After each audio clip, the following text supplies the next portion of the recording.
हरियाणा के किसान भी इस आंदोलन में साथ हैं। जिस दिन पंजाब और हरियाणा के बॉर्डर पे जिस तरीके का अत्याचार चल रहा है, जिस दिन वो बैरिकेड टूटा, हरियाणा का एक एक किसान इस आंदोलन में शामिल होगा जैसे पहले शामिल हुए थे। हरियाणा के किसान भी इस आंदोलन के साथ हैं पूरी तरह से। जिस तरीके से पैलेट गन का इस्तेमाल किया जा रहा है, कोई अपने ही लोगों के ऊपर कभी पैलेट गन, रबड़ बुलेट्स, जिस तरीके से ड्रोन से आंसू गैस के गोले गिराए जा रहे हैं, वो भी एक्सपायर्ड डेट के गोले गिराए जा रहे हैं। चीन के बॉर्डर पे जिस मशीन का इस्तेमाल किया जाना था, एक साउंड कैनन मशीन है, 160 डीबी से ज़्यादा की साउंड प्रोड्यूस करती है, जो कि बहरा कर सकती है किसी भी इंसान को। उस साउंड कैनन को शंभू बॉर्डर पे तैनात किया गया है। किया हुआ सारा ये जो किसान आंदोलन हो रहा है। तो पंजाब भी तो इस देश का हिस्सा होगा। भारतीय जनता पार्टी क्या मानती है, पंजाब इस देश का हिस्सा है या नहीं? पंजाब पे भारत का संविधान लागू होता है या नहीं होता है? अगर भारत का संविधान पंजाब के ऊपर भी लागू होता है और हरियाणा के भी सारे किसान, हरियाणा के किसान भी इस आंदोलन में साथ हैं। जिस दिन पंजाब और हरियाणा के बॉर्डर पे जिस तरीके का अत्याचार चल रहा है, जिस दिन वो बैरिकेड टूटा, हरियाणा का एक एक किसान इस आंदोलन में शामिल होगा जैसे पहले शामिल हुए थे। हरियाणा के किसान भी इस आंदोलन के साथ हैं पूरी तरह से।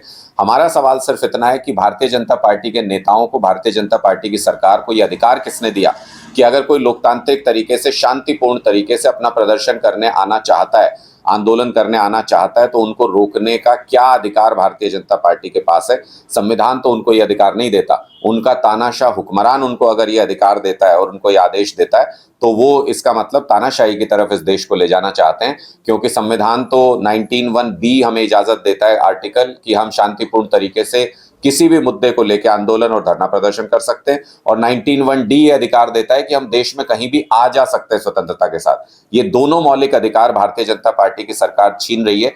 जानबूझ के, साजिश करके भारतीय जनता पार्टी की सरकार किसानों को भड़काने का प्रयत्न कर रही है।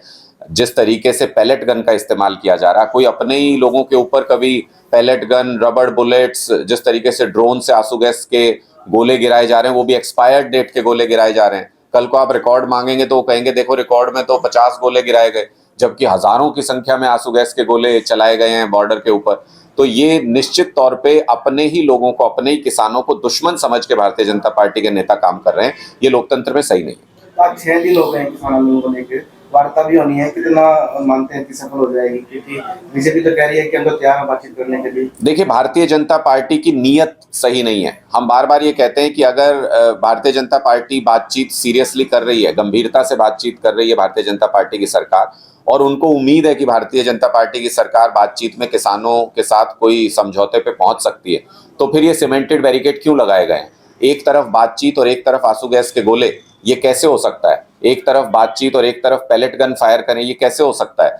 चीन के बॉर्डर पे जिस मशीन का इस्तेमाल किया जाना था, एक साउंड कैनन मशीन है, 160 डीबी से ज्यादा की साउंड प्रोड्यूस करती है, जो कि बहरा कर सकती है किसी भी इंसान को। उस साउंड कैनन को शंभू बॉर्डर पे तैनात किया गया है। उसका इस्तेमाल हमारे किसानों के ऊपर किए जाने की तैयारी हो रही है। चीन बॉर्डर के ऊपर ऐसी तैयारी करते तो हमारी जमीनों का वहां पे कब्जा नहीं होता, हमारी जमीनों के ऊपर रोज रोज ऐसी खबरें सुनने को नहीं मिलती। जैसा कि हम अपने ही किसानों के ऊपर जिस तरीके का अत्याचार और बर्बरतापूर्ण व्यवहार कर रहे हैं, निश्चित तौर पे भारतीय जनता पार्टी की नीयत नहीं है कि किसानों की बात को सुना जाए, किसानों की बात को माना जाए। किसान कोई नई मांग लेके नहीं आए हैं। 2 साल पहले भारतीय जनता पार्टी की सरकार ने, जब किसान आंदोलन खत्म हुआ, वादा किया था कि एमएसपी गारंटी को लेकर के हम काम करेंगे, एमएसपी गारंटी कानून बनाया जाएगा। उसके ऊपर भरोसा दिया था किसानों को। 2 साल बाद उसी का हिसाब मांगने आ रहे हैं। अब जब इनकी सरकार चली जाएगी उसके बाद हिसाब मांगेंगे क्या इनसे? इनकी सरकार रहते इनसे हिसाब मांग रहे हैं, तो ये कह रहे हैं चुनाव के वक्त क्यों आ गए। खट्टर साहब कह रहे हैं कि किसानों को ट्रैक्टर के साथ दिल्ली में नहीं जाने दिया जाएगा, बाकी दूसरे साधन उनके साथ। तो ये खट्टर साहब जो अपनी 50-50 गाड़ियों का काफिला लेके चलते हैं, इनको क्या जरूरत है? ये काफिले से क्यों चलते हैं? ये बस में नहीं जा सकते, ये ट्रेन में नहीं जा सकते, तो खट्टर साहब तो अपनी मर्जी के वाहन में जाएंगे और किसानों को वो बताएंगे कि किस वाहन में उनको बैठ के जाना है, हमें वो बताएंगे कि कपड़े कौन से पहनने हैं, हमें वो बताएंगे धरना कहाँ पे करना है। तो ये लोकतंत्र की निशानी नहीं है, ये तानाशाही की निशानी है। अगर खट्टर साहब अपने शब्दों पर खरे हैं तो कल से अपना ये लंबा चौड़ा काफिला, अपना ये 50-50 गाड़ियों का काफिला छोड़ें। हरियाणा रोडवेज की बस चलती है, हरियाणा में जहां भी जाना है उनको हरियाणा रोडवेज की बस में बैठ के जाएं, तो किसान भी शायद उनको फॉलो करेंगे, फिर किसान भी बस में बैठ के जाएंगे। ये कौन होते हैं ये डिक्टेट करने वाले कि हम किस वाहन से चलेंगे, हम स्कूटर से जाएंगे कि साइकिल से जाएंगे कि ट्रैक्टर से जाएंगे? ट्रैक्टर शान है किसानों की। ट्रैक्टर कोई वो खट्टर साहब ने बांट नहीं रखा है मुफ्त में किसानों के बीच में। किसानों ने अपने खून पसीने की कमाई से उस वाहन को खरीद रखा है और वो उसकी शान होता है, किसानी की पहचान है। अगर ट्रैक्टर पे नहीं जा सकते तो इसका मतलब इनकी नीयत खराब है किसानों के प्रति, इसका मतलब ये खेती खत्म करना चाहते हैं, इसका मतलब ये किसानों को खत्म करना चाहते हैं। तो